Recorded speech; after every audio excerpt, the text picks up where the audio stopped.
Imagine waking up on a perfectly ordinary Tuesday morning. The sunlight is slicing through the gaps in your blinds. The distant hum of morning traffic vibrates against your window, and the physical weight of your own body presses down into the mattress. You can feel the coolness of the sheets. You can hear the rhythmic drawing of breath into your lungs. You swing your legs over the edge of the bed, feeling the hard wood floor beneath your feet. You walk into the bathroom, flip the switch, and stare into the harsh fluorescent light of the mirror. The face staring back at you is undeniably your own. The eyes, the contours of the jaw, the familiar imperfections, they are all perfectly rendered in the glass. But as you stare into your own eyes, a sudden, cold, and absolute certainty washes over you, collapsing your reality into a terrifying singularity. You are dead. You do not just feel dead in a poetic or metaphorical sense. You are possessed by the absolute, unshakable empirical conviction that your life has been extinguished. You believe that your blood has stopped flowing, that your internal organs have liquefied or vanished entirely, and that the flesh clinging to your bones is actively putrefying. You are a corpse, yet somehow you are still conscious, trapped inside a decaying vessel, forced to witness your own posthumous existence. How does a living, breathing human being, capable of walking, talking, and reasoning, arrive at the horrifying logical conclusion that they are no longer alive? And more importantly, what does it mean for the rest of us if the only thing separating our vibrant sense of life from the cold void of death is a microscopic, fragile electrical connection buried deep within the dark folds of the brain? Welcome to the terrifying reality of Cotard's syndrome, also known as walking corpse syndrome. It is arguably the most profoundly unsettling psychiatric delusion known to medical science. It is not a myth. It is not a plot device from a psychological thriller. It is a very real documented neurological glitch that exposes the horrifying truth about human consciousness. Your existence is not a guaranteed fact of the universe. It is merely a delicate illusion projected by a piece of meat inside your skull. And when that projector breaks, you become a ghost in your own machine. To understand how the brain can convince itself that the body has died, we must first understand how the brain constructs the concept of you. Consciousness is not a single unified phenomenon. It is an incredibly complex, localized assembly line of sensory inputs, memory retrieval, and emotional tagging. When you look at an object, or a person, or your own face in the mirror, the visual information travels from your retina, through the optic nerve, and into the primary visual cortex at the back of your brain. From there, the data is sent to a highly specialized region known as the fusiform face area. This is the facial recognition software of your mind. It analyzes the geometry of the face, the distance between the eyes, the shape of the mouth, and identifies who you are looking at. But identification is only the first step of perception. Once the brain identifies the face, it must assign an emotional weight to it. This is where the signal travels down to the amygdala, the emotional epicenter of the brain. The amygdala acts as an emotional gauge, flooding your system with the appropriate chemical response. If you see a loved one, it generates warmth and affection. If you see a threat, it triggers fear. And when you look at yourself, it generates a profound fundamental sense of self-recognition and emotional resonance. It is the silent background hum that tells you, "This is me. I am here. I exist." This secondary pathway, this emotional tether, is what makes reality feel real. But what happens if that microscopic wire is cut? Neurologists believe that Cotard's syndrome, much like its cousin Capgras delusion, occurs when there is a complete disconnection between the facial recognition center and the emotional processing center, often due to a lesion, severe trauma, or profound chemical imbalance in the right hemisphere. The patient looks in the mirror. The fusiform gyrus functions perfectly. They know the face belongs to them, but the signal never reaches the amygdala. The emotional gauge reads absolute zero. There is no warmth. There is no resonance. There is only a terrifying infinite void where the self used to be. The human brain is, above all else, a rationalization engine. It despises anomalies. It cannot tolerate a vacuum of information. The left hemisphere of the brain, responsible for logic and narrative creation, is suddenly faced with an impossible paradox. I am looking at myself, but I feel absolutely nothing. I do not feel alive. The brain must construct a narrative to explain this profound sensory deficit. It uses abductive reasoning, the process of finding the simplest, most logical explanation for a set of bizarre circumstances.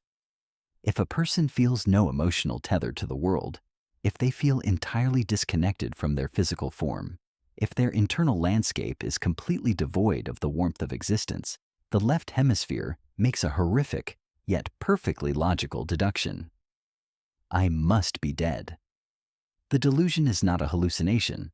The patient is not seeing monsters. They are experiencing a devastatingly real neurological absence, and their intellect is simply trying to make sense of the void. They have become prisoners of their own broken logic. The clinical documentation of this existential nightmare begins in the gaslit corridors of Paris in 1880.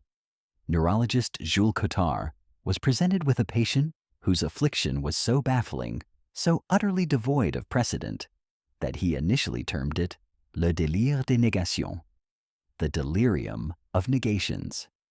In his clinical notes, she is referred to only as Mademoiselle X. She was a 43-year-old woman who presented with symptoms that defied all medical logic. When Dr. Cotard interviewed her, Mademoiselle X calmly and categorically denied the existence of her own body. She insisted, with chilling rationality, that she possessed no brain, no nerves, no chest, and no stomach.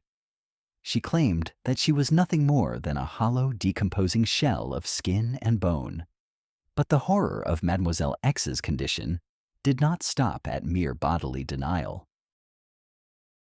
Because she believed she lacked a physical form, she reached an even darker conclusion regarding her place in the cosmos. She declared that since she was fundamentally devoid of humanity, she was incapable of experiencing a natural death. She believed she was condemned to eternal damnation, a rotting immortal trapped in a purgatorial state. Convinced that she lacked a digestive system and that food was therefore useless, she adamantly refused to eat. Despite the desperate interventions of the medical staff at the Salpêtrière, Mademoiselle X's delusion proved impenetrable. She ultimately starved to death, a victim of a mind that had convinced her body it was already a corpse. Yet, Cotard's is not merely a relic of 19th century psychiatric history. Modern case files reveal how this syndrome adapts to contemporary settings, creating living nightmares for those afflicted. Consider the infamous 1990 case of a young Scottish man, referred to in medical literature as patient WII. Following a severe motorcycle accident that resulted in significant right hemisphere brain trauma, WI awoke in the hospital with the unshakable conviction that he had died in the crash. Shortly after his initial recovery, his mother relocated him to South Africa. The environmental shift proved catastrophic for his fragile psyche.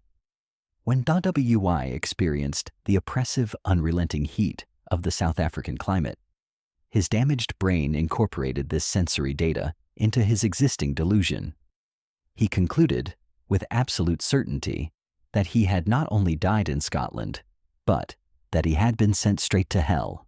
He believed that the medical staff were demons sent to torment him, and his mother was merely a fellow condemned soul.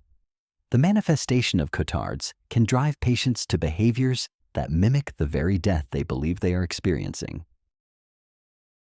In numerous contemporary clinical observations, patients cease all personal hygiene. When questioned by psychiatrists, Their logic is chillingly sound. Why would I bathe? Corpses do not wash. Some patients develop severe phantasmia, olfactory hallucinations, where they literally smell their own flesh, rotting and putrefying, further confirming their delusion. There are documented instances of patients wandering into local cemeteries, attempting to lie down in open graves, or sleeping on the cold marble of mausoleums because they feel it is the only place they truly belong. Others have meticulously contacted local funeral homes, demanding that morticians prepare their remains and organize their funeral services, deeply frustrated that the world refuses to acknowledge their passing. It is a psychological trap of infinite depth. At this point, you might be asking yourself why this exceedingly rare extreme psychiatric anomaly matters to you. Cotard's syndrome is estimated to affect only a fraction of a percent of the global population. But the underlying neurological mechanism of this horror, the severing of the emotional tether to reality, the profound sense of depersonalization, is not entirely alien to the modern experience. In fact, it is quietly becoming an epidemic. We are living in an era defined by an unprecedented spectrum of dissociation. Clinical psychologists are recording massive spikes in depersonalization derealization disorder, or DPDR. This is a condition triggered by severe trauma, chronic anxiety, or prolonged overwhelming stress. When the human nervous system is subjected to a constant barrage of hyperstimulating negative information, it employs a drastic defense mechanism. It pulls the plug. To protect the psyche from breaking, the brain intentionally dampens the amygdala's emotional response. The individual begins to feel as though they are observing their own life from behind a pane of thick, soundproof glass. They recognize their family. They perform their daily tasks. But the emotional resonance is completely gone. They feel robotic. They feel automated. They feel profoundly, fundamentally hollow. Now, superimpose that psychological defense mechanism onto our modern technological landscape. We have built a world that actively simulates the disconnection of Cotard's syndrome. We spend hours every single day in a digital fugue state, performing the endless zombified scroll through feeds of tragedy, comedy, outrage, and vanity, all presented without any hierarchical emotional context. Our brains are processing thousands of faces, thousands of events, but we are feeling absolutely nothing. We are artificially severing the connection between observation and emotional reality. We are training our neurology to look at the world and feel dead inside. While we may not literally believe our organs are putrefying, a terrifyingly large segment of the modern population is walking through life as philosophical zombies, conscious, moving, consuming, but entirely disconnected from the visceral beating heart of the human experience. The clinical extremity of Cotard's is a dark mirror reflecting our own collective numbness. The terror of Cotard's syndrome is not simply that it makes a person believe they are dead. The true existential horror lies in what the disease proves about the nature of life itself. We walk through our days with a profound sense of arrogance, believing that our identity, our consciousness, and our soul are immutable, solid constructs. We believe that I am a permanent fixture of reality. But Cotard's syndrome brutally strips away this comforting illusion. It reveals the terrifying biological truth. Your entire sense of self, your certainty that you are alive, is nothing more than a fragile chemical balance. It is a precarious illusion maintained by a few ounces of jelly and electricity inside a dark bone cavern. You are one microscopic lesion away, one chemical misfire away, one traumatic impact away from losing everything that makes you human. If the biological projector falters even for a fraction of a millimeter, the movie of your life abruptly stops, even while your body keeps breathing. The next time you wake up and look in the mirror, take a long, hard look at the reflection staring back at you. Feel the breath in your lungs. acknowledge the emotional weight of your own existence. Because being alive is not a guarantee. It is an incredibly rare, precarious, neurological miracle that can be stolen from you at any moment by your own mind. If this deep dive into the darkest corners of human psychology shifted your perspective or made you question the reality of your own consciousness, do not just scroll away. Hit the like button to feed the algorithm and subscribe to the channel. We explore the terrifying, the analytical, and the hidden mechanics of our world every single week. Now, I want to hear from you. Have you ever experienced a moment of profound depersonalization, where the world around you suddenly felt incredibly artificial or dead? Descend into the comment section below and let me know. Until next time, stay grounded, stay aware, and remember, the fact that you feel anything at all is proof that you are still here.